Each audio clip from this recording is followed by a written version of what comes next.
All right.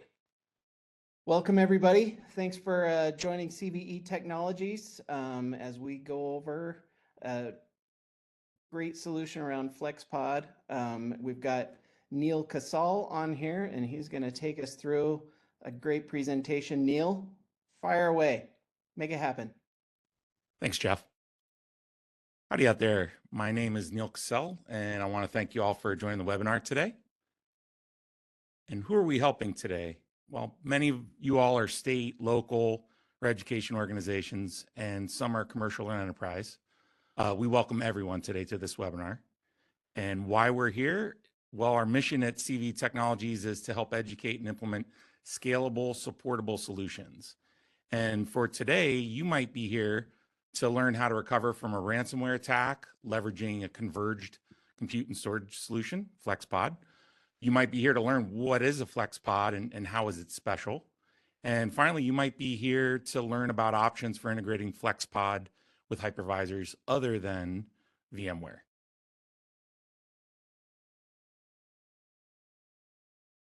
So tell you a little bit about myself. I've spent 22 years with storage technologies, about 30 in information technology. I've worked for PayPal, Wyndham Hotels, and America West Airlines, which later became US Airways and is now American. I've been employed by Fusion IO, Nimble Storage, and Dell EMC. I'm certified with NetApp Technologies. I'm a VMware triple VCP, so I have data center virtualization, cloud management and automation, and network virtualization. And I have 20 years of experience integrating VMware with storage solutions.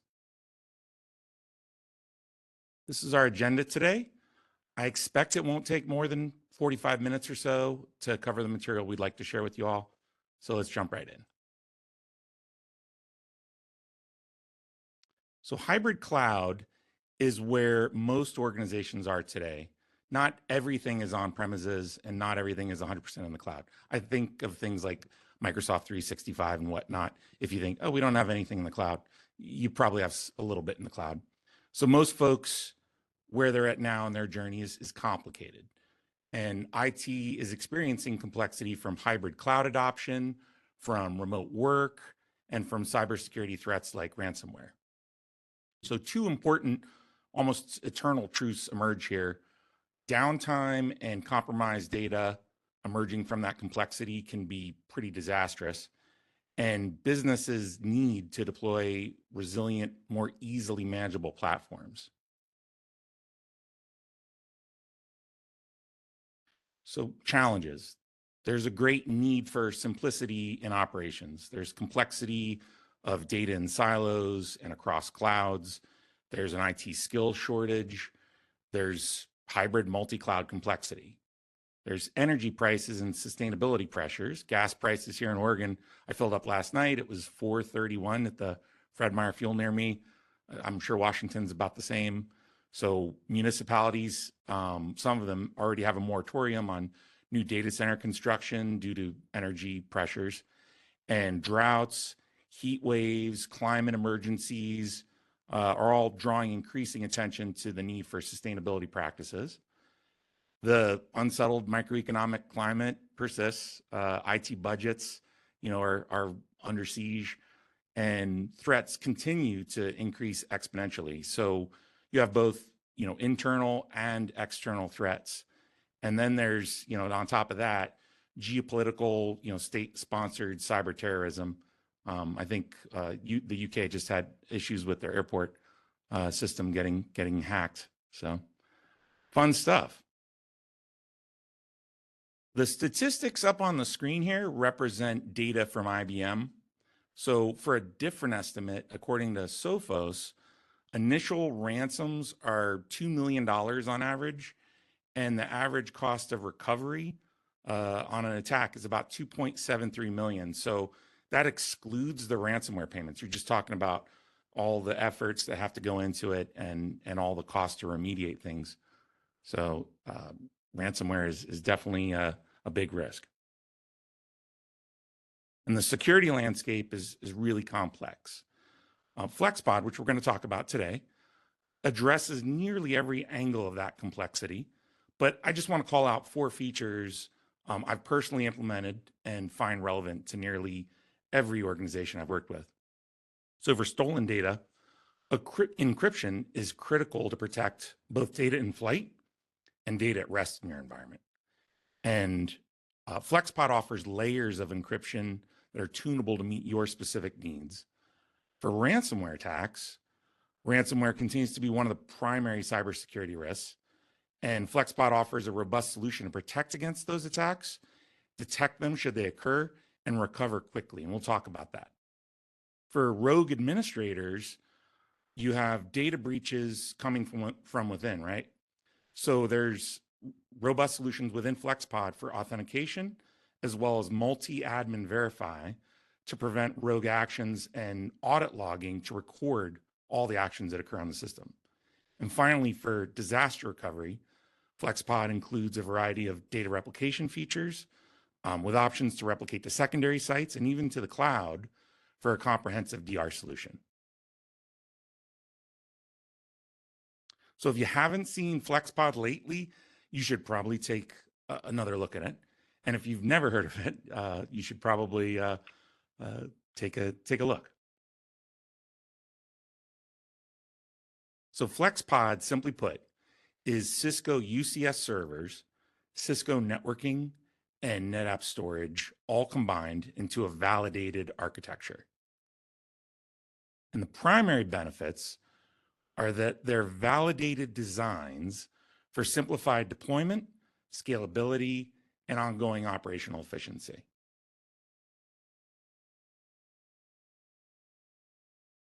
The applications that FlexPod solutions support range from virtualization, as you see on the left, all the way through AI, which is the second from the right here. And they also include ERP solutions, such as SAP, VDI solutions, and almost any conceivable workload for an organization. So what you're really getting with the platform is reliability, performance, and that's ideal for modern, potentially heterogeneous workloads, right? Who runs just one of these things in your organization? Chances are you have many, and FlexPod is flexible enough to run those applications together.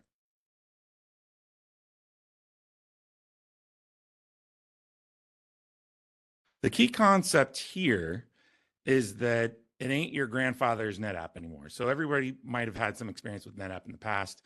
I personally remember it was like command line driven, and it was kind of esoteric, right? Well, fast forward to today, it's 2025. NetApp have evolved from providing a traditional on-premises legacy storage solution to giving you a platform that powers innovation, security, and efficiency. And to understand how NetApp evolved into this modern data-centric fabric, this platform, you first have to kind of understand snapshots. So a snapshot is a point in time view of data in a computer system. It's a set of reference markers for data at a specific time, and it's kind of similar to a detailed table of contents. Clones, or storage snapshot clones, as they're sometimes called, they're new writable volumes that start off as copies of a snapshot. So a snapshot is a point-in-time image of a volume that reflects the state of the instance and the attached volumes at the time it was taken. And snapshots are read-only and can't be changed, whereas those clones, those copies, can be written to.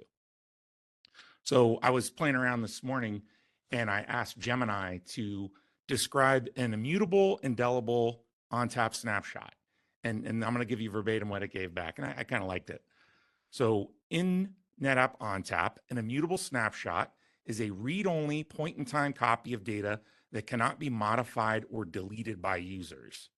An indelible snapshot builds on this by being protected from accidental or malicious deletion, even by administrators, until a predefined retention period expires. Indelible snapshots, often achieved using NetApp SnapLock, provide superior protection against ransomware and insider threats by preventing data from being erased prematurely, ensuring a secure, recoverable backup for a specific duration. So I kind of like that. It very much details, okay, what does immutable mean? What does indelible mean? And how do I achieve that? And what does it do for me? Well, let's cover a scenario. Let's kind of understand that more deeply, what snapshots bring to your organization. Well, let's say there's a ransomware attack, and let's see how recovery can happen in seconds with snapshots. So we're looking at a graph of a volume, a storage resource, and as you go down in the picture, that kind of represents later points in time. So for the sake of the argument, snapshot 1, we'll say that happens at 1 p.m. Snapshot 2 happens at 2 p.m. and snapshot 3 happens at 3 p.m. So at 3:15, we learned that ransomware was found on a critical virtual machine somewhere in that volume. And it only affected that one virtual machine on that resource or volume. There's other uncompromised systems sitting on that same storage resource. So as the compromised system was found to be breached at 2:30 p.m., the administrators, us, we elect to roll back the VM as it was at 2 p.m. So we're going to talk to that snap 2. And you simply power off the affected VM. You clone that storage resource to a new one from that 2 p.m. snapshot.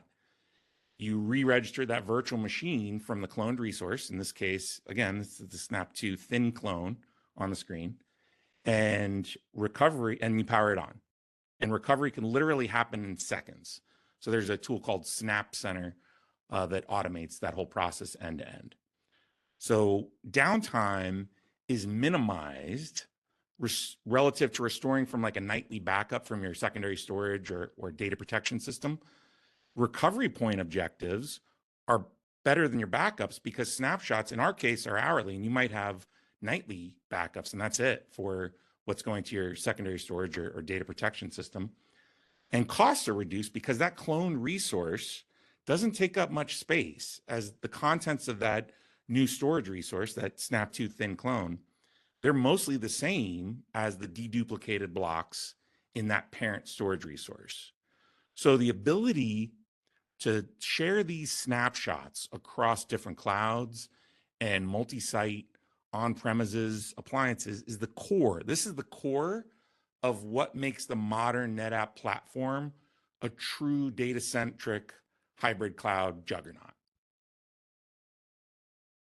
And snapshots aren't the only way to protect against compromise on the ONTAP platform. There's multi-admin verified, or require 2 or more admins to approve changes. There's also F policy, which can block malicious file types. You could even have it block .mp3s, right, or .wmvs or .mp4s in your environment. But let's talk about autonomous ransomware protection. So back in ONTAP 9.10.1, NetApp started offering autonomous ransomware protection, or ARP, as they call it. And ARP has the ability to run in a learning mode to look at common file access and file entropy, and then it can automatically switch, or you can manually switch it to an enforcement mode. And when ARP in enforcement mode notices an unusual change, it'll take a snapshot. So without any kind of scheduled activity, the system will basically notice something's going on. There's a lot of new file types created all of a sudden that I usually don't see. I'm going to go ahead and take a snapshot. So the system is working to give you restore points using its snapshots to be able to roll back your workloads to that point in time when they weren't compromised. So that autonomously protects your workload without any additional effort on your part.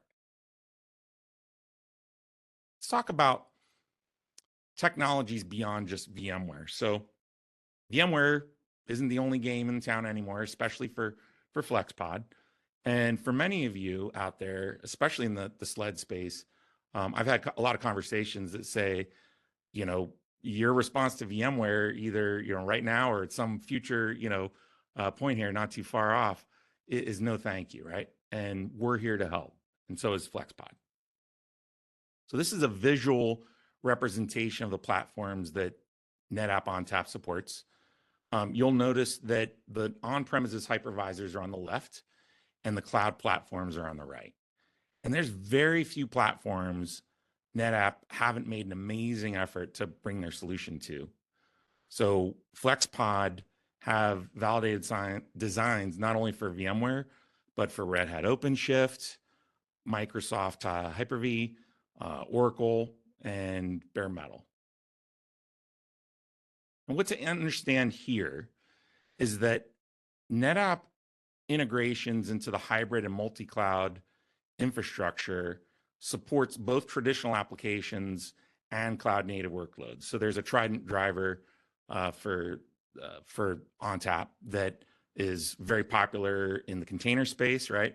But it still supports legacy applications, that need traditional block or file storage. So, things like an NFS data store or an SMB file share, things like that. So the thing to understand here is NetApp are the most flexible and future-proof intelligent data infrastructure for customers. And it's going to be capable of handling whatever platforms, emerge in the future. So NetApp pioneered a unique solution called NetApp Shift to move VMware VMs to either Red Hat OpenShift or Hyper-V in a fraction of the time, leveraging the NetApp file storage and without requiring any kind of extensive data migration. So the spoiler, hey, it uses snapshots, right? So the take home here with Shift is that there's a faster time to value than manually rebuilding your VMs in a new environment, right? Standing up a parallel Hyper-V environment or a parallel Red Hat OpenShift environment, and having to re-swizzle all the applications, bring up new operating system images, things like that. You can leverage that file storage in the NetApp and that Shift toolkit to automate and bring up, those VMs converted on your new platform. So it lowers the cost of acquiring tools and consultants to help you with that transition, and it reduces downtime relative to using those tools. So typically, you're just going to power off that VM, engage that conversion, and then just power on, that converted VM in the new environment very quickly. So it can happen in, seconds or minutes versus hours or far longer if you're manually rebuilding your application operating system images. Let's talk about Hyper-V for a second. So FlexPod has been building solutions with Microsoft for over a decade. It's going on north of 15 years, I think, internally. Obviously, there's published, validated designs, dating back to 2012, as the slide shows. And so Hyper-V support on FlexPod is not a new thing. It's been there for quite a while. But obviously, with Hyper-V becoming more popular, maybe this is the first you're learning about. Cisco and NetApp are not new to that. They've been doing it a while. And FlexPod has command and control integrations covered here. So the Cisco, for example, the Cisco Intersight appliance, the software as a service-based UCS management plane, that software appliance that integrates with Cisco's Intersight, is available to be installed straight on Hyper-V. And of course, integrations with System Center, Virtual Machine Manager, and the other technologies there are long since supported by the FlexPod solution. And the Shift toolkit, once again, just as stated before, can help with that transition to a Hyper-V environment. So this is kind of a more detailed example of how it works, right? It's collecting data from the vCenter, and the hosts. It's removing the little integration tool, the VMware tools, executable inside the VM, powers it off, takes a snapshot copy, converts it, migrates that VM metadata to build that new VM construct in your Hyper-V environment, configures the networking, powers it on, and off you go. So the take-homes for FlexPod for Hyper-V. It's tested, it's validated with Microsoft for both ONTAP file and block storage. You have one-call support. There's seamless integration with Microsoft management tools, with NetApp and Cisco management tools, including Intersight. You have high availability and resiliency for both the full stack redundancy within the FlexPod. So all the hardware on on a Cisco FlexPod is redundant, right? Dual controllers in the NetApp, multiple Nexus switches in the Cisco part of the solution, and the compute is redundant and whatnot, right? But you also have the software layers. You're going to have Microsoft Hyper-V high availability by way of Windows Server failover clustering. So all of the high availability and resiliency you might have in other environments, you're going to have that in the Hyper-V environment. It's secure by design, and it's scalable, and it has extensive business continuity capabilities between replication and stretching your fabric across both the on-premises infrastructure and any cloud infrastructure you might have. To bookend this Hyper-V discussion, we know that making decisions about your hypervisor and on-premises infrastructure isn't an easy one. So Cache Valley Electric's Technologies Division, we're happy to be your advisors on your migration journey, wherever it leads. So why FlexPod? It's a hardened, unified architecture built for rapid deployment. It has built-in ransomware recovery and management simplicity. It's a Cisco solution, so it's built with a security-first approach.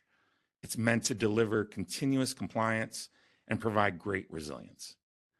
And FlexPod is a trusted foundation for transformation, but more importantly, for cyber resilience. So neither NetApp nor Cisco alone can provide what's required for security across the full stack. However, with FlexPod bringing everything together, defense in depth is feasible by extending protection into the other layers of the data center. So with Cisco's secure firewall, Cisco's secure workload, UCS server profiles, adding Cisco secure endpoint further layers protection at the user level to help provide a secure posture from endpoint to core and from edge to core to cloud. This secure infrastructure stack is ready to run any workload you can throw at it today, and it's built to be ready for whatever comes tomorrow.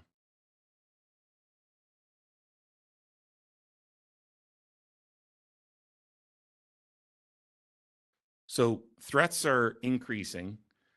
Having automated, resilient platforms isn't optional. And why FlexPod? It's secure. It's bringing automation and operational simplicity to your environment. It's the most future-proof converged solution there is. And I encourage you, as soon as you can, to assess your own recovery capabilities and understand if there's gaps or room for improvement. Explore lab demos of the FlexPod solution with your CVE Technologies and your Cisco teams. Schedule an executive briefing on the FlexPod solution. And for our SLED customers, for our government and education folk, this equipment can be purchased using the NASPO contract.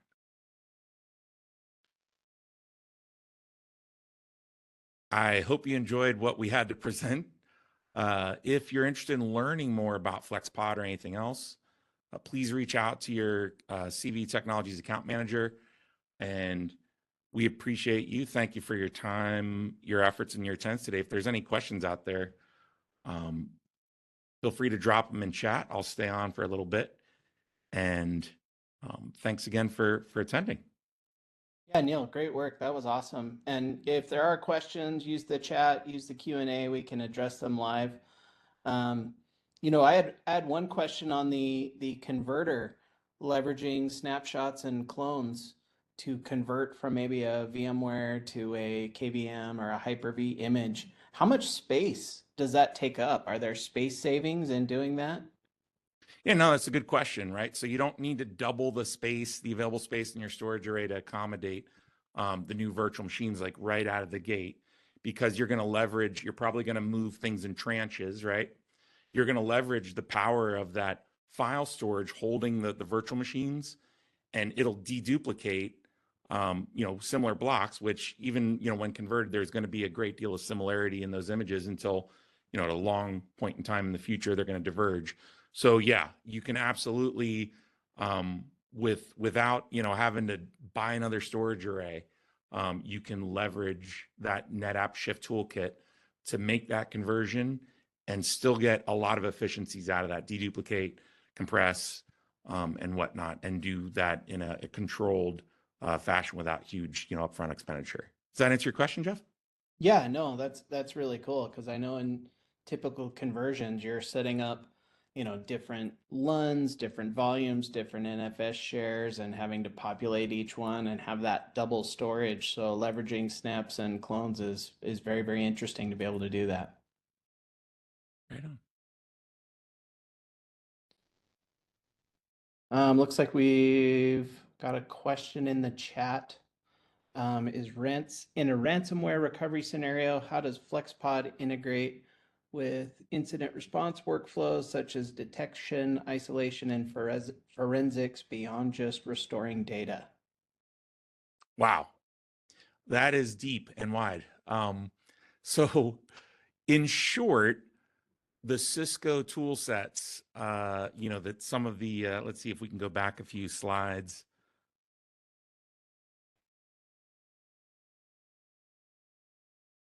Some of the Cisco tool sets, like Splunk, for instance, they deeply integrate with each other, and you're going to have all the components of the FlexPod are going to send extensive syslog faculties out to your Splunk or whatever scene you may be using. And just about everything can be, from a security standpoint, audited within that system at the switch level, at the compute level, and at the storage level. So you have inbuilt faculties providing alerts, alarms, events for detecting ransomware and things like that. But you also have, the other parts of the Cisco portfolio that integrate. So it's a complicated answer. I'm a data center engineer, so I certainly don't want to swerve too far out of my lane. Perhaps Jeff can add some color commentary. But in terms of what I personally have experienced, a lot of the alert faculties on the FlexPod solution are going to be rolled into more extensive systems for that end-to-end visibility.